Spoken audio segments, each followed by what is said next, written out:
You know? What are we doing here? Any motherfucking thing I want when I have money. I've been thinking about it for a long time. I had a vision 35 years ago at Notre Dame that told me I was going to be the richest man on the planet, and then I discovered how to make the Fountain of Youth. We refer to my previous videos. Well, actually, I want to see this one. I put a bunch of stevia in here, and I want to see how long the soap floats at the end of the blend. But it's simple to make the Fountain of Youth. Add stevia to water and blend.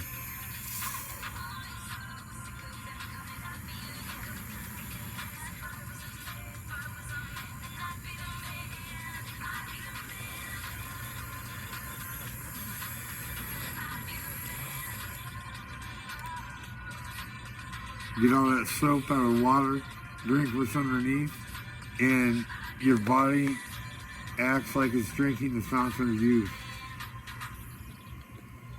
Fact, not fiction.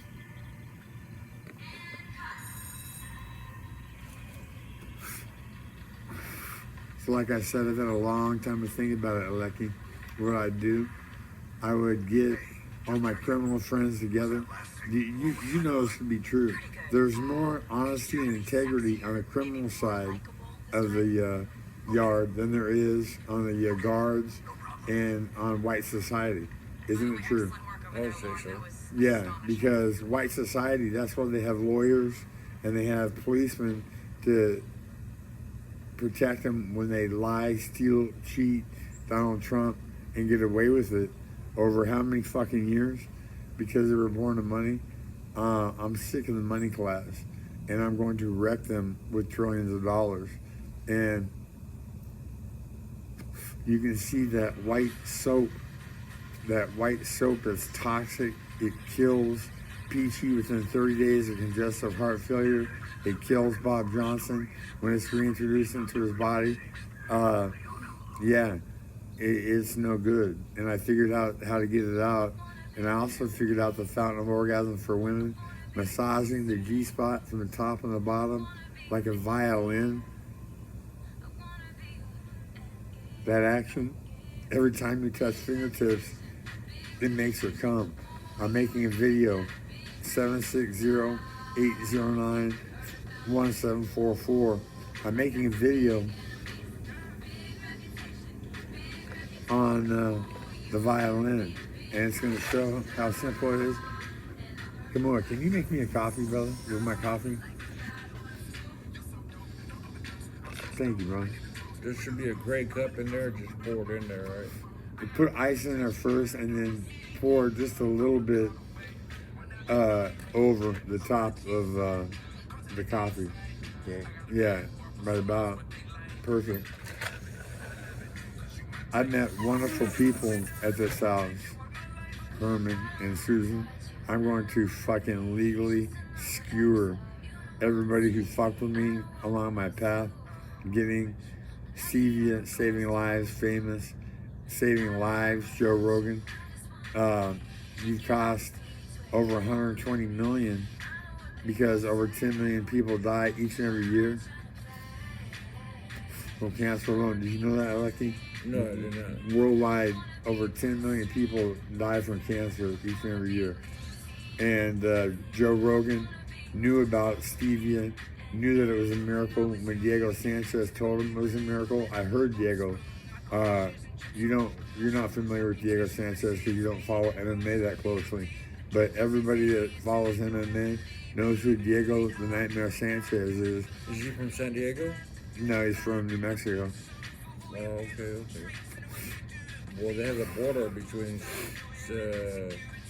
San Diego and Tijuana. Uh-huh. And they have a border along the border. I know, right? They're building a border. Anyway, the teacher, I'm here to teach things. And I'm going to teach motherfuckers a lesson on how to act that have it coming to them. Officer Coet in reality, The fact that you lied and got my best friend, Bryce Peeler, sent to the pen for 35 years. He didn't run past your car, Officer Coet. Coet, I'll tell you what, Officer Coet, when I was getting recruited by Perfection, brother. Thank you.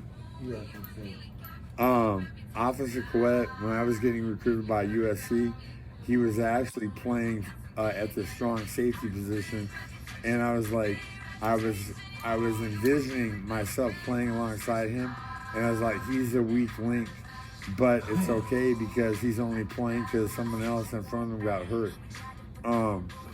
If I believe it was Norm McDonald. I don't know why that would pop into my mind. Anyhow, Officer Coet, you didn't duck your head when Bryce Peeler ran past your car, because he didn't run past your car. He ran straight from his car to the nearest fence and hopped it. He was trying to get away from you. Officer Reality would have been forced to shoot Bryce Peeler had he pointed a gun at you, and you lied and you got him sentenced to 35 years, and he's whittling it down. He'll be out soon. And what I'm going to do is find out where you guys live and surround your houses with people who don't fucking like you. On top of that, find out where your mom lives and surround her house with people that don't like her, and decrease the level of her life to where she's crying, saying, why did you lie, son? Why did you lie? President Biden, there should be no statute of limitations for any officer of the law in any capacity ever. And cops shouldn't have a green light to fire on the upper torso. We should change tactics to shooting in the legs. What do you think, Kimor? Yeah. It would save a lot of people. There'd be a lot of people limping around because they're shot up, but they'd be alive. Yeah, and to the officer in Miami, in 1991, guys, I just won the state of Florida heavyweight Golden Glove Championship. Okay, I knocked this guy out for so long that they had to take him on a stretcher to the hospital per regulations, and then per regulations he couldn't fight for a year. Okay, he couldn't enter a gym. He was barred against sparring because of the head, the head injury thing. Anyway, make a long story short, I'm going to meet a friend of mine. I played for the Miami Dolphins. I played with Ned Bullcar at Notre Dame, right? And trying to meet him at this bar, I run across these officers. You ever seen a club when the line is so long that it'll take hours to get in? Have you ever seen people go for a walkthrough? The cops take them for a walkthrough to see if their people are inside, if they're going to waste their time. Low battery. I wonder if low battery is showing right now. No, it's not. Anyway, we got time. Earth is on low battery, gentlemen. Without a doubt. The fact that it's this warm in October in Sacramento, when it's usually freezing, that's a sure sign that we're fucking shut up.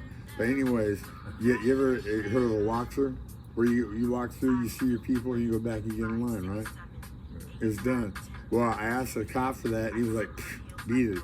And I said, this might not make any difference, but I boxed for Pat Burns, and I guess there was a white boy going around a highlight event telling the cops to fuck off that he boxed for Pat Burns. So I get arrested over bullshit, okay? A case of mistaken identity, but even then, it wasn't enough to get arrested. And I'm handcuffed, and I'm sitting in a chair with my hands behind me, and this cop is, trying to fucking clown me. And I said, it's not my fault that your mom and dad should have been spayed and neutered to prevent the lump of genetic shit sitting in front of me, right? and it drove that dude nuts to where he got up and he punched me, closed fist, all right? And I flew out of the chair onto the floor, and I started laughing, and I said, I know bitches that hit harder than you, punk. And I was on my stomach, and he went for my foot and twisted and popped every ligament in my knee and tore the calf muscle faster from the bone. So that very night, they took me to see the doctor because I was looking at the Elephant Man. Oh, that's fucked up. I couldn't run for over 6 months. And guess what? When they put me in jail, they put me in an all-black pod, okay? I was the only white boy in there, and I'm on crutches. And I come in hobbling in, and I sit down, and two brothers stand up, and they start walking toward me, and Battle, Battle, from Miami, Florida. If you're still alive, I'm going to give you a house, a car, and $100,000 because you were human, okay? He goes, no, he's with me. Battle had been in Gibson Park, the gym that I fought out of, in Cabrini Green. No, that's in Chicago. In the worst ghetto in Miami. That's where Gibson Park is, and that's where I was fighting out of. And Battle took me under his wing, and for that, I am forever grateful. And when I'm a billionaire, from what I just showed you, Battle, Stevia, it all looks like water again, but it's making people sick. People are drinking it, and those that don't report miracles. My uncle lost 6 cancerous breast tumors in 4 months, 74 pounds of flabby fat melted off his body in 4 months. And when I say that, there's a little asterisk because he was working out. He was in a martial art. He was like Steven Seagal.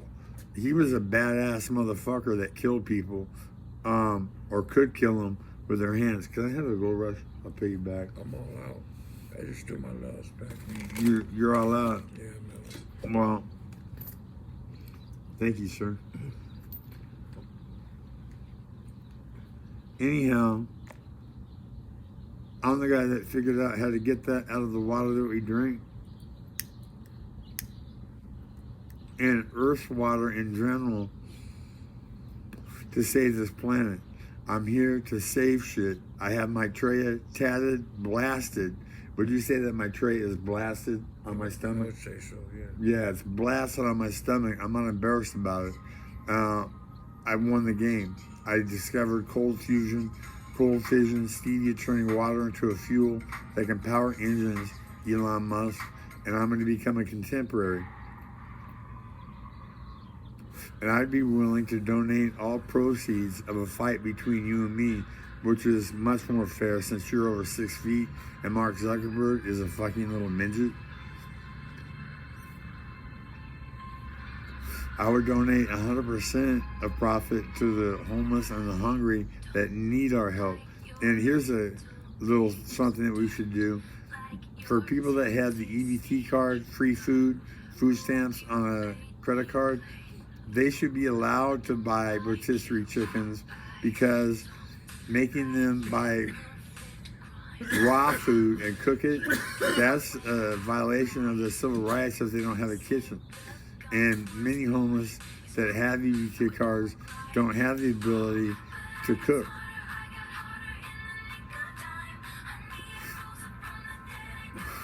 Just a thought, Hillary Clinton.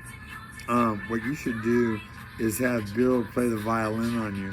I liked you. I voted for you. I think you should have won the election. I think that America is still so misogynistic that we can't get over, being run by men. But the violin, Hillary, is a miracle that all women should experience at least once before they die. I asked women that play the violin, I said, is it a miracle that you would categorize every woman should experience at least once before she dies? And they're like, oh my God, without a doubt. Now they're now Oprah's running for House. She wants to be in the White House, become president. I mean, that's, to me... Oprah. Oprah. I would vote for her. You would? Yeah, within a second. Oprah Winfrey. My name is Dan Quinn.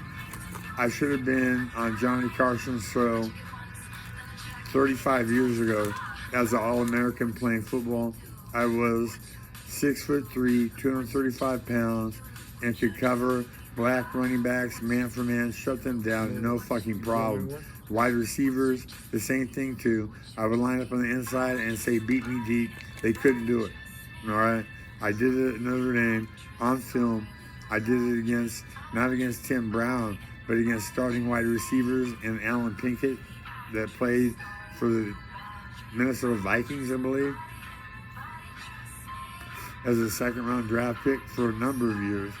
And I was a superstar. And then I make the greatest stop in the history of Notre Dame football, perhaps all defensive football, catching a tailback diving for a touchdown on 4th and inches. It's on Dan Quinn's Notre Dame play. You should see it. And Lou Holtz is shaving points and fires me immediately when I hit the sidelines. He was so pissed off, he couldn't slowly roast me and fuck me in the end. And the fact that I got demoted to the 4th team, which was on record somewhere, for making the greatest stop and saving 6 points. Come on, don't you think that's a dereliction of duty on their part? No. Yeah. So Oprah, have me on your show. Have me. Thank you, brother. You had Prince Harry and Meghan, and they do good by turning their back on the royals. I applaud them. You know, the fact that they've lived a coddled life, not Harry and Meghan, but Harry and his kin, their entire lives, never had to work a day in their life, is disgusting. You had them on your one lady show, have me on your one man show. Dan Quinn, here to save her, kick ass, take names. I'm friends with 5-star generals in the criminal underworld. Snubs from Oak Parkzilla loves me. He says I'm his nigga, and I say my nigga too. Everybody should have a my nigga. Don't you think, Lecky, that everybody should have at least one my nigga in their life to make it? Of course, everybody needs one.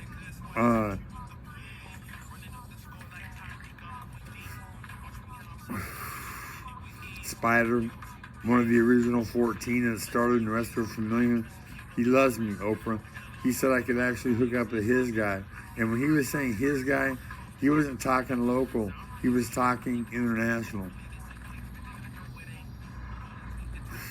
The first drug deal I ever did, Oprah, I didn't even do drugs. I just need money to pay rent because I just got kicked out of Notre Dame for an attempted rape that their own priest testimony proved never happened.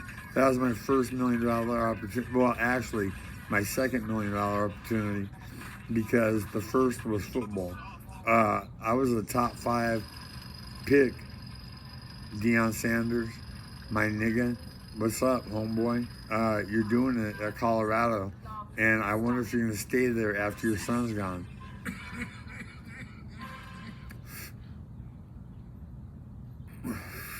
But I was like you, the fastest on the field. I took over. All right, everybody. Deion Sanders, he actually coaches a college football team, right? Colorado. Oh, Straight up. Okay. Yeah. A great football player. I'm not sure. Put it like this: Deion inspires, and that's what happens.